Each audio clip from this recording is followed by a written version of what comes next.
हो गया आए हुए हैं और चूँकि आज प्रदेश की एक अहम बैठक बुलाई गई है और प्रदेश के तमाम हमारे जो पदाधिकारी हैं छोटे से लेकर बड़े उन सभी पदाधिकारियों को बुला करके और आने वाले चुनाव की तैयारी का जायज़ा लेने के लिए क्या क्या संगठन में तैयारियां हुई हैं उसको लेकर के और प्रत्याशियों को लेकर के आज बैठक बुलाई गई है, जिसमें हमारे जोन के प्रभारी, ज़िले के प्रभारी, ज़िले के अध्यक्ष उन सबको बुला करके हम लोग आज तमाम बिंदुओं पर चुनाव को लेकर चर्चा करेंगे। क्योंकि आप सबको ज्ञात भी है कि कुछ ही दिनों के अंदर मार्च के अंदर मेरी समझ से पहले या दूसरे हफ्ते के अंदर ही चुनाव आचार संहिता लग जाएगी और चुनाव आचार संहिता लगने के बाद तमाम तरह के नामांकन प्रक्रियाएं शुरू हो जाएंगी। तो उसको लेकर के आज हमारी जो पार्टी के जो वरिष्ठ कार्यकर्ता हैं, वरिष्ठ के हमारे जो पार्टी के नेतागण हैं, उनके साथ बैठक हो रही है और अब ये बैठक शुरू हो गई, रात तक चलेगी।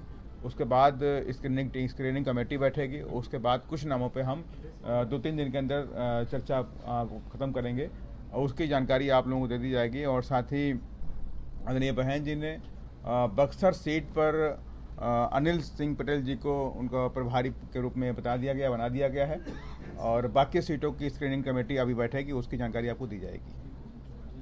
बाकी बात हमारे अनिल जी करेंगे। बाकी के और कितने सीट पर बीएसपी कंटेस्ट करने की? हाँ, ये सवाल कई जगहों से बार बार आता है, तो मैं आपको बताना चाहता हूँ कि बहुजन समाज पार्टी बिहार की 40 सीटों पर पूरी ताकत के साथ में चुनाव लड़ने जा रही है और इस बार बिहार में बीएसपी भी अपना ताकत दिखाएगी और 100% आपको बहुजन समाज पार्टी के सांसद आपको दिखाई पड़ेंगे।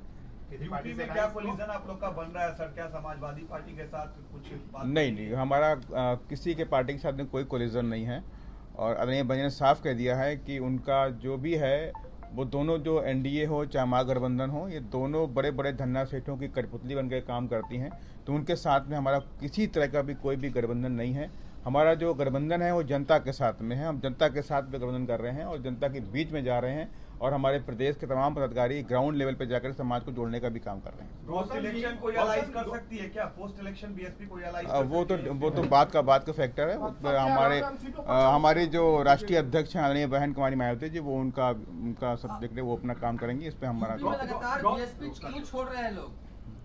देखिए, बीएसपी को छोड़ने से बीएसपी को फर्क नहीं पड़ने वाला। बीएसपी में मैं आपको बताना चाहता हूँ कि बहुजन समाज पार्टी मिट्टी से माधव बनाने का काम करती है और हम तो उनको मिट्टी से निकाल के लाते हैं, माधव बना देते हैं और माधव बनने के बाद कहाँ भागना चाहते हैं, वापस मिट्टी मिलना चाहते हैं, कहाँ जाने उनकी प्रक्रिया। लेकिन बीएसपी को कोई फर्क नहीं पड़ने वाला और ये बीएसपी तो नेता बनाती है। गौतम जी, बिहार में जो राजनीति में है उसमें जातीय बोलबाला बहुत ज्यादा है, तो क्या आपकी पार्टी भी वो पूरे जातीय बोलबाले को, जातीय फैक्टर को देख के कैंडिडेट सिलेक्शन करेगी? बिल्कुल। हम लोग जो सामाजिक समीकरण होता है, सोशल इंजीनियरिंग जो होता है, मेन जो फैक्टर बोलते हैं सोशल इंजीनियरिंग हमारा मेन फैक्टर होगा। उसके साथ में हम जो जीतने वाले जो कैंडिडेट हैं उनको भी तराशने का काम करेंगे। हिना साहब का सुनने में आ रहा है कि हिना साहब का आपकी पार्टी से कॉन्टैक्ट चल रहा है? नहीं, हमारा कोई कॉन्टैक्ट हिना साहब से नहीं। अनिल जी को प्रभारी बनाया गया या प्रत्याशी बनाया गया? हमारे यहाँ प्रक्रिया होती है और हम लोग प्रभारी बनाते हैं।